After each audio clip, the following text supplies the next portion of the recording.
Hello, good morning. Jesse McDougall here at the Martial Arts of Money. Greeting the internet today on this fabulous day in November 2016. Coming out with a book review today, a really good one, really exciting. Kind of forgot it was on my bookshelf, but it's really good. The Street Entrepreneur by Jay Goltz. He's a pretty famous dude in the entrepreneur world. He's referenced by quite a few other entrepreneurs. This book is a very easy read. Very easy read. It's not big text or anything. And it's like maybe, how much is it here? 230 pages, 220 pages. But they still make it look big, so you feel like you're buying a book, right? Like hey, I bought this book. But it's interesting. I find books that, they don't get too complicated. They don't go into too much tangent of details. They just, here's the issue.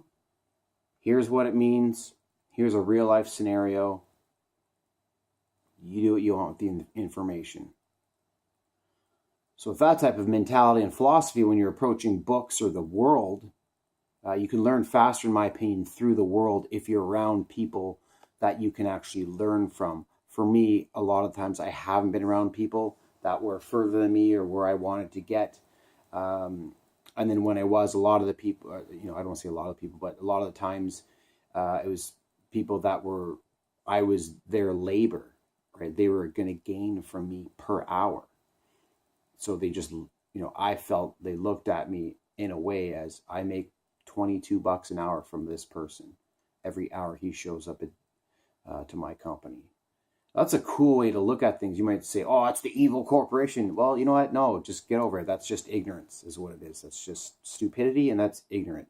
That's just the way the business world is. That's how money works.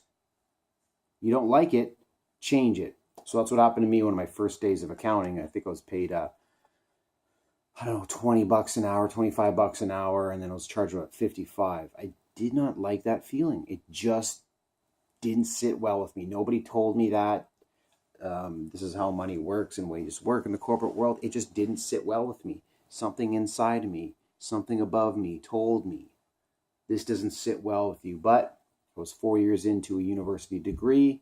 First day of work, I had another 3-4 years to finish a professional work and more testing, insane testing. So you make a commitment, you stick to that commitment. You don't pussy out and lie to yourself and back out of your commitments. If you tell yourself you're going to do something, you do it at all costs. You don't just, I don't want to do it anymore because it's hard work. No, that's a loser mentality. You'll never be a winner with that attitude. You say you're going to do something, do it. Be stubborn. It's hard. It's not easy. So let's get back to the book, The Street Smart Entrepreneur. And that's why I'm kind of talking like this. Is kind of cool. 133 tough lessons. See, he's got tough in red font. Tough lessons I learned the hard way. This is a real dude spitting his heart into this book, telling you practical wisdom. One of these things that's really important to me doing about these book reviews / podcasts / rants of the Martial Arts of Money is that it took me a long time. Like, how long? I don't even know. Shoot. Yeah, ever since I was born, I was trying to, because I grew up, my parents fought a lot about money and stuff like that. And, but other than that, we had a great family. And then I always told people I wanted to be rich. So the teachers would ask the kids what they want to be. They say policeman, fireman, and I would say rich. And they'd look at me, oh, Jesse, you're cute. And from I can remember grade 2, stoic face, rich. And they were just like, I remember my grade 2 teacher, she's like, oh, okay, there's like something off in this beast, right? And then found this Lions mug yesterday at Starbucks. So to bring out the beast in me to impose my heart into the will.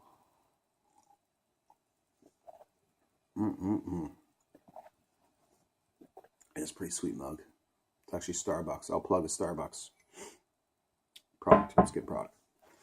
Okay, so yeah, this is someone I wanted to, stuff like this. Just tell me the real truth. Okay, so let's get into it. Let's see here. Oh, and I highlighted lots in this book, so I'm trying not to be too long. Great idea. Okay, this is under the title, Great Ideas Can Be Hazardous to Your Health.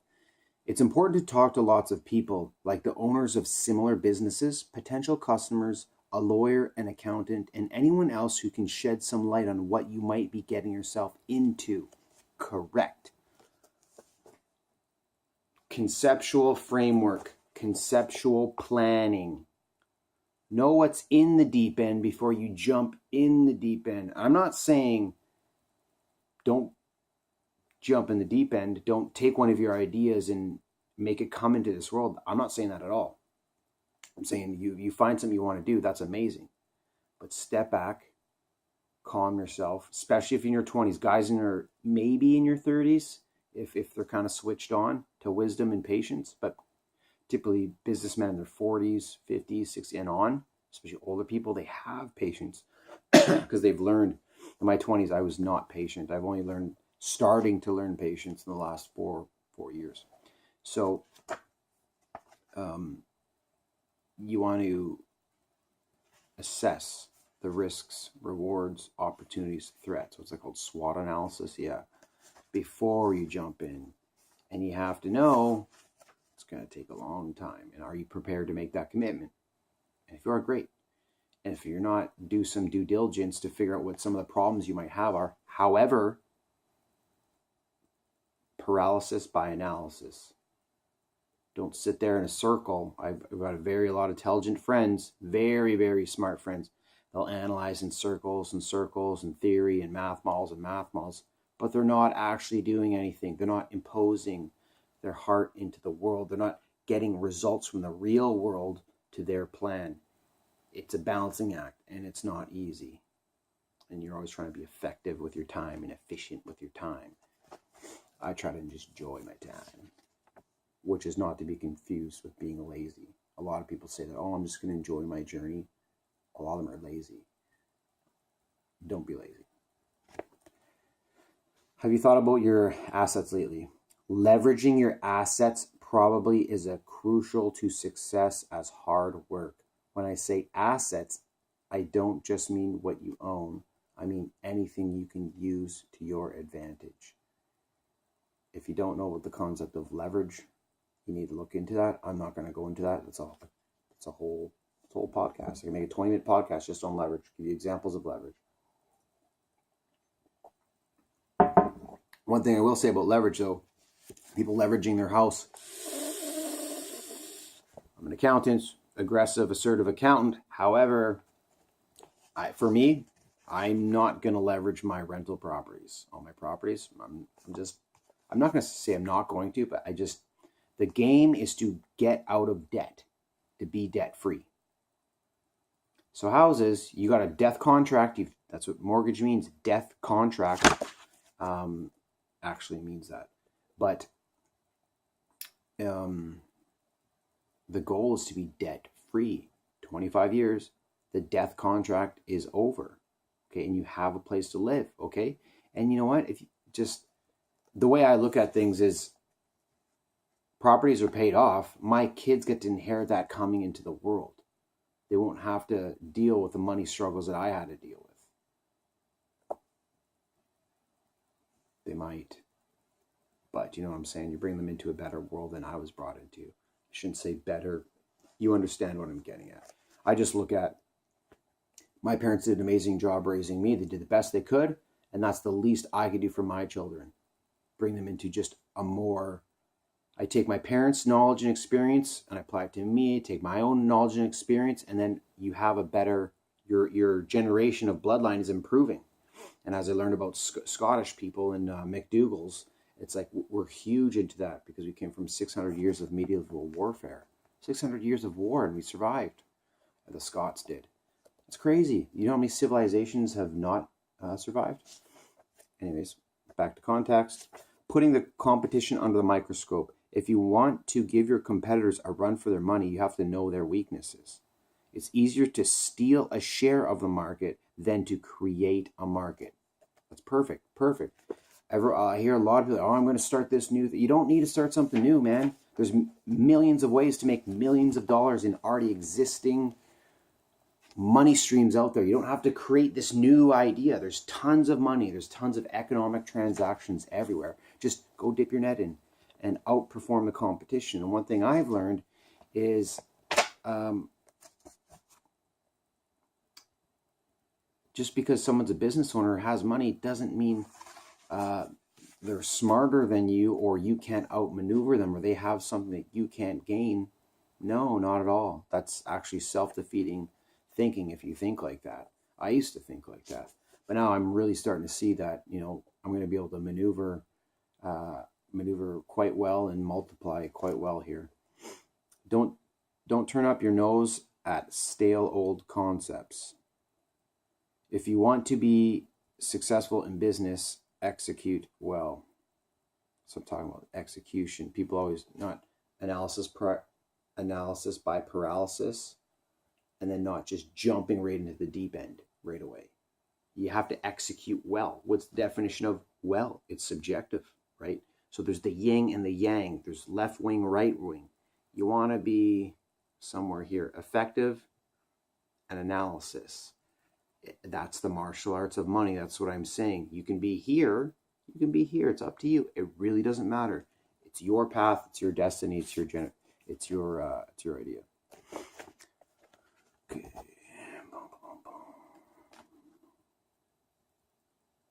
The Unimaginable Life of an Entrepreneur. That should be good. I should probably read this book again. It takes a long time before you get some positive momentum in the form of repeat customers and referrals. That's true. That's true.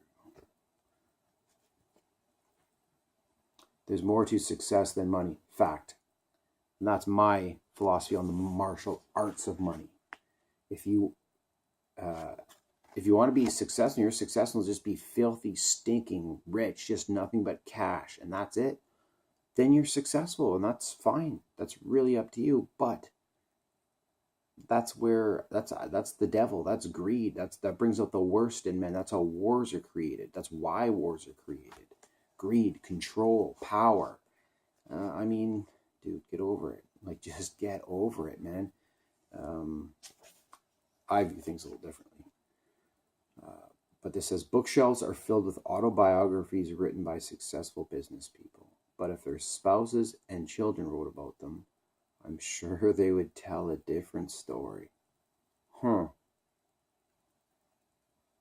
That's a wisdom right there. Yeah, that's going to go in my philosophy for sure. You want people, your wife, husband, and children to write good things about them. That's wisdom. A healthy business starts with a healthy body. Yep, fact. Health is your best long-term investment. That's what I'm saying, man. HealthyCookingMenu.com. It's only $4.99 on there. Check it out. It took me, I don't know how many, 8 years to come up with that food recipe, and which allows me to fight 30 minutes straight as a ninja with 6% body fat.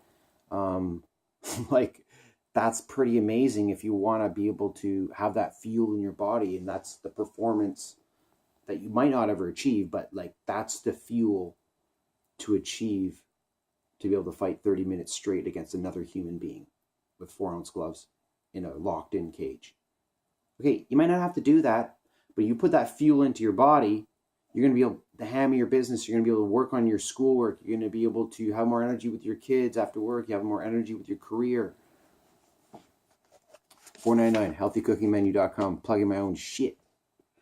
Okay, the time you invest in your health, no matter what your age, will pay high dividends. That's a fact, man. That's an absolute fact. And I keep telling people when I talk to people, I just say, look, because they get too narrow-minded. The goal is to live to be 100. That's the goal. That's why we're here. We're all going to die. I'm going to die.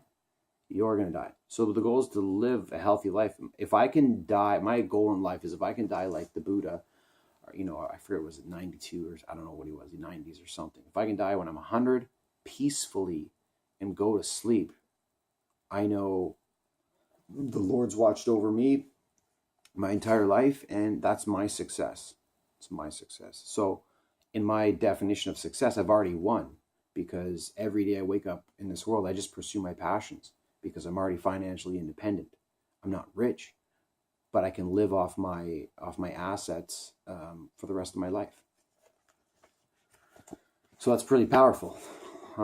Make your health a top priority, because all the success in the world means nothing if you're unhealthy. so important, this health stuff, man. People, two things I value: my freedom and my health. I don't know which order either. It's I like my freedom. I'm going to stop this book review here, but as you can tell, I'm in 28 pages in. A lot of rants outside of the context of this book, but all the stuff applies. And the reason why I started doing these, one of the reasons why I started doing these podcasts is because read all these books, I see all this knowledge, I have all this business education and fair amount of business experience, and I'm just picking up on these clues, man. It's a repeating pattern. I'm finding my rhythm, just like I find my rhythm in the ring and when I'm doing martial arts, when I'm doing jiu-jitsu. I have a rhythm for my jiu-jitsu, I have a rhythm for my wrestling, I have a rhythm for my boxing, I have a rhythm for my Muay Thai. I have a rhythm for my powerlifting. I have a rhythm for my guitar. I have rhythms for different types of music I play on guitar. So I'm just trying to pass this information back along, build an audience on the internet, because it's just what I want to do. This is my way of giving back. Nobody's going to do the work for you. You have to create your own success. But in this day and age we live, there's a lot of people out there to help you. So, and I'm one of those people to help you. If I can help you in any way, and you're not going to take too much of my time, you're not going to be whiny Nancy. I got no time for whiners. Yeah, I'm willing to help you. I'm willing to show you a couple tricks and help you figure out some answers you might be dealing with. But don't waste my time, and I won't waste yours. And what I've learned is that's successful business people. They will help you. Just don't waste their time, because they can't get more time. And they're trying to maximize and be as efficient with their time, running their businesses and managing the personal lives. And that's not easy. Anyways, Jesse McDougall, Martial Arts and Money. Hope you enjoyed this podcast. Pick up this book, Jay Goltz. There's a lot more gold in here. I think Gary Vaynerchuk even references this, guys. There's been a few very famous people that reference this guy in this book. And the reason why I bought this book is I seen the references in the other business or self-help books that were referencing this book. So you see a repeating pattern. There's something there. You gotta get the clues. All right, see you. Have a good day and crush your goals and do what you do. And I love this coffee mug. Impose your heart into the will like a lion. Roar into the world. Show your mane, man and woman. See ya.